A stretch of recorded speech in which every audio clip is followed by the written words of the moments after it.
Hi ಗುರು, ಬೆಳಗ್ಗೆ ಎದ್ದ ತಕ್ಷಣ ನಾನು ಕಾಲೇಜ್ಗೆ ಹೋಗ್ಬೇಕಾಯ್ತು ಅಂದ್ಬಿಟ್ಟು ಕಾಲೇಜ್ಗೆ ಹೋದೆ. ಕಾಲೇಜ್ಗೆ ಹೋಗುವಾಗ ಟೈಮ್ ಆಗೋಯ್ತು 10:10 ಸರಿ ಆಯಿತು ಅಂದ್ಬಿಟ್ಟು ಹಂಗೋ ಹಿಂಗೋ ನಾನು ನಮ್ಮ ಹುಡ್ಗನೂ ಇಬ್ಬರು ಕಾಲೇಜ್ಗೆ ಹೋದೋ. ಕಾಲೇಜ್ಗೆ ಹೋಗುವಾಗ ಲೇಟ್ ಆಯಿತು. ಹಂಗೆ ಹೋದೋ, ಲಾಸ್ಟಲ್ಲಿ ಪೀರಿಯಡು ಫ್ರೀ ಇತ್ತು. ಅದರಿಂದ ನಾನು ವೀಡಿಯೋ ಮಾಡ್ತಾಯಿದ್ದೆ. ಇವರೆಲ್ಲ ಕಾಮ್ಕಮ್ಮಂಗೆ ಆಡ್ತಾಯಿದ್ರು. ಸರಿ ಅವರು ಒಂದು ಮಾತಾಡ್ಸ್ಕೊಂಡು ಹುಡುಗರನ್ನ ಮಾತಾಡ್ಸ್ಕೊಂಡು ನಾನು ಕಾಲೇಜ್ ಮುಗೀತು. ಅಡುಗೆ ಕೆಲಸ ಅದೇ ಅಂದ್ಬಿಟ್ಟು ಅಡುಗೆ ಕೆಲ್ಸಕ್ಕೆ ಹೋದೆ. ಅಲ್ಗೋದ ತಕ್ಷಣ ನಮ್ಮ ಅಣ್ಣ ಯಾಕೋ ಫೋಟೋ ಶೂಟ್ ಮಾಡಿಸ್ತಾಯಿದ್ದ. ಹೀರೋ ಕಾಣ್ತಾವೆ, ಇವತ್ತು ಫೋಟೋ ಶೂಟ್ ಮಾಡಿಸ್ಲೇಬೇಕು ಅಂದ್ಬಿಟ್ಟು ನಮ್ಮ ಅಣ್ಣ ವೀಡಿಯೋ ಎಲ್ಲ ಅಲ್ಲಿ ಮಾಡಿ ಬಂದಿದ್ರು ವೀಡಿಯೋ ಮಾಡೋರು. ಸರಿ ಅವರೇ ಕರ್ಸಿದ್ದೆ ವೀಡಿಯೋ ಮಾಡ್ಕೊಂಡು ಫೋಟೋ ಶೂಟ್ ಮಾಡಿಸ್ಕೊಂಡು ಚಾಮುಂಡಿ ಕಲ್ಯಾಣ ಮಂಟಪದವು.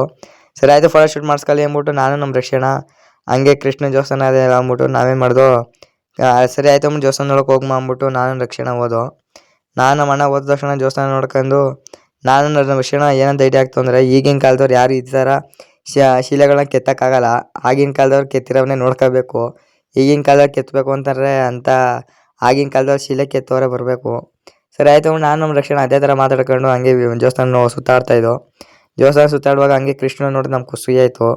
ಕೃಷ್ಣ ಎಲ್ಲ ತಾವು ನಿಂತಿದ್ರೆ ಇಲ್ಲಿ ಮನ್ಗಿರ್ ಕೃಷ್ಣ ಬೆಣ್ಣೆ ತಿಂತಾರೆ ಕೃಷ್ಣ ಥರ ನೋಡಿ ನಮ್ಗೆ ಖುಷಿ ಆಯಿತು.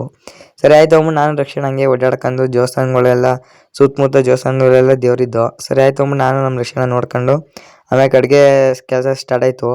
ನಾನು ರಕ್ಷಣ ಅಡುಗೆ ಬಡಿಸ್ತಾಯಿದ್ದೆ, ಹಂಗೆ ಸಣ್ಣಗೆ ಒಂದು ವೀಡಿಯೋ ಮಾಡ್ತು ನಮ್ಮ ಅಣ್ಣನೇ. ಸರಿ ಆಯಿತು ಅಂದ್ಬಿಟ್ಟು ನಾನು ನಮ್ಮ ಅಣ್ಣ ಬರೋ ಅಷ್ಟರಲ್ಲಿ 11:30 ನಮ್ಮ ಅಣ್ಣ ಬಂದ ಕರ್ಕೊ ಹೋಗಿ ಅಂತ ಮದ್ದೂರಿಗೆ. ಸರಿ ಆಯಿತು ಅಂದ್ಬಿಟ್ಟು ನಮ್ಮ ಅಣ್ಣನ ಕರ್ಕೊಂಡು ಹಂಗೆ ಊರಿಗೆ ಬಂದೆ. ನಮ್ಮ ಅಣ್ಣ ಸ್ಪೀಡಾಗಿ ಬಂದ, ನಂಗೆ ಯಾಕೋ ಚಳಿ ಹಿಡಿತು. ಅದರಿಂದ ನಾನು ಗಾಡಿ ವೀಡಿಯೋ ಮಾಡ್ತಾಯಿದ್ದೆ. ಈಗ ನಮ್ಮ ಅಣ್ಣ 68 ಬರ್ತಿದ್ದ. ನನಗೂ ಬೇಜಾರಾಯಿತು, ಮನೆಗೆ ಬಂದೆ.